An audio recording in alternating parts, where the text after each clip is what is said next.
Hi everybody, Dan Illman, Matt Bernier, the DRF.com Formulator Race of the Day for Thursday, March the 23rd is race number 7 at Santa Anita. We're going 1 1/8 miles on the turf for older fillies and mares. Let's take a look at the field, and remember, head on over to the Race of the Day event page on DRF.com, download those free Formulator past performances, and handicap along with us in post position order. Matt, you got a little bit of everything in this race. You got horses coming off layoffs, European invaders.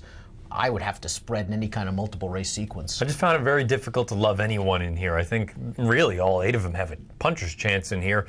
I don't know how short a price I would want to take on any one of them, particularly a horse like Handful, who figures to be the favorite. Yeah, Handful is 3-1 on the morning line. They've got the connections. First time Richard Baltas, Rafael Bejarano. This mare has speed, and she likes going 1 1/8 miles, especially at Santa Anita. She's 2 for 2 at the Great Race Place, but we haven't seen her since May at Golden Gate Fields, where that Golden Poppy, I didn't love the ride. She was prompted 100-to-1 shot on the outside, and she tired.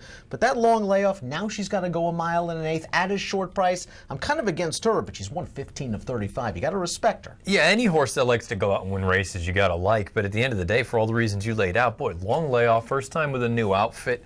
You get Bejarano. I think at the end of the day, they only have one way to go. Try to send her out of there and clear off to the front. The number 1 is September Stars, one of the European imports in the Race of the Day. First time Lasix for trainer Paddy Gallagher. This was a $440,000 yearling. Really didn't pan out overseas, but she is dropping out of a couple of stakes in which she might have been overmatched. She's getting Lasix for the first time. Gary Stevens aboard. And I guess if she breaks, she can probably work out a good trip with a relatively short run into the first turn. I'd like to think she's going to be forwardly placed pressing Handful. I think Handful, the idea is let's just go on with it. Let's not get cute. If September Stars takes up that stalking spot, recently the turf has been a little bit speed friendly. She could work out a very nice trip. You've scored with the 3 Lucy D in the past, and she was faced with a pretty tall order last time out, stretching out all the way from 6.5 to 1.25 miles. And I thought she hung in pretty well to finish 4th. That distance might be just a stretch, too far for her, but I like the cutback. I like her stalking ability, and she's so lightly raced. Maybe there's another forward move. Another one that could work out a nice sort of stalking trip in here. If you figure the inside 2 go, she could sit just off of them. My concern is she is lightly raced. I think she's going to need to take a small step forward. Again, we're not dealing with any world beaters in here, but right now she's just not fast enough on paper, and I didn't particularly love that most recent start, really, for any of those horses coming out of that optional 40. Sweet Dragonfly, the number 4, is coming out of that race. She was also stretching way out from 1 mile to 1.25 miles. And it looked like she ran away from Joe Talamo in the early portion of the race and pulled her right to the front. She eventually came to hand. She fought it out pretty gamely in the stretch at 23-1, but she was overwhelmed late, and now she's 0 for 3 in North America. But the buyers are creeping forward. Yeah, slowly moving forward. My bigger concern is I feel like she had everything go her way that day. Even if she was a little bit keen early on, she was out there. The fractions weren't all that fast. And if you believe that the turf is a little bit tilted towards speed recently, she had it all go her own way, and she still couldn't hang on. I know it was a distance, 1.25 miles. You turn back to 1 1/8 miles probably helps, but I also don't love that, she was a little bit slower to break from the gate, 2 back, and, if all of a sudden you spot the field of length, you're in trouble. The number 5, Mrs. Norris, is going to need some pace up front. Maybe she gets it in here with Sweet Dragonfly and Handful, perhaps going out there early. She got pace last time out, and that really contributed to her late effort to finish 2nd. I didn't like how she hopped back to her left lead. Now she's been gone for a little while. Big gap in her work tab, about 2 months. But maybe she gets some pace. She seems at least comfortable at 1 1/8 miles. Yeah, I wanted to take a shot with her in that stakes race that we saw at the end of the year. I believe that was at New Year's Eve. Del Mar. Was it New Year's Eve? You're right. That was back at Santa Anita, and she scratched out of that spot.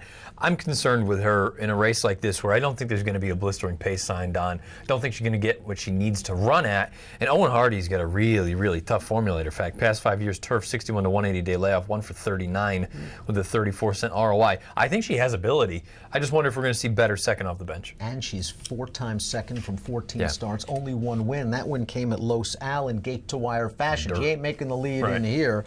The 6 is Radiantly, and Radiantly's going to take some support at the windows for Graham Motion and Brice Blanc. She finished ahead of a couple of these in her North American debut. It was her first start off the layoff. She ran pretty well in the stretch, and if she improves off that effort, she's got a big chance. That being said, she's only 1 for 11, and she hasn't won a race since 2015. Yeah, it's tough to trust these, and it was also over yielding ground going 7 furlongs, so now she got to go 1.1 miles here. You think second off the bench bench, she moves forward. If I wanted anyone coming out of that race, I think it's probably Radiantly. But at the end of the day, I mean, I don't know that I want to take a short price on this filly. You look at it, Motion's numbers over the past year at Santa Anita, uncharacteristically poor. He's only 1 for 30 with only 8 of them hitting the board. I guess if I had to absolutely take someone coming out of it, it's her.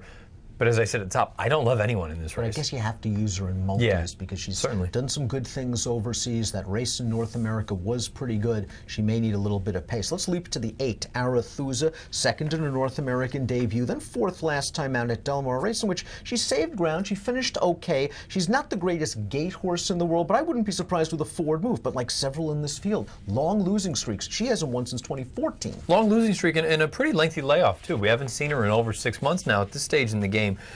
I just kind of looked at that most recent start at Del Mar and said, you had a perfect trip and you just didn't kick, you didn't finish.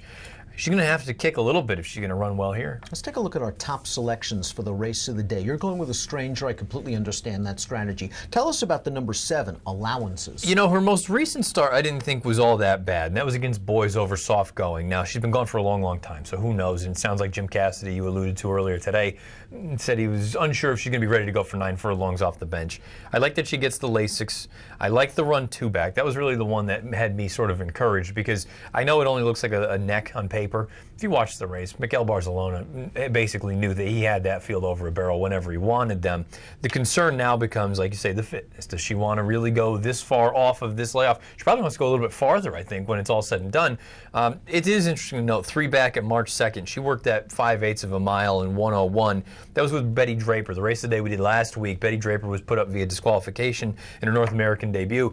Jim Cassidy, that's always been my knock, that he doesn't really do well with these horses over the past 5 years. Well, guess what? If you just got it done last week, past 5 weeks, and this one is working with her, I'm going to give her the benefit of the doubt. I don't like anyone in the race.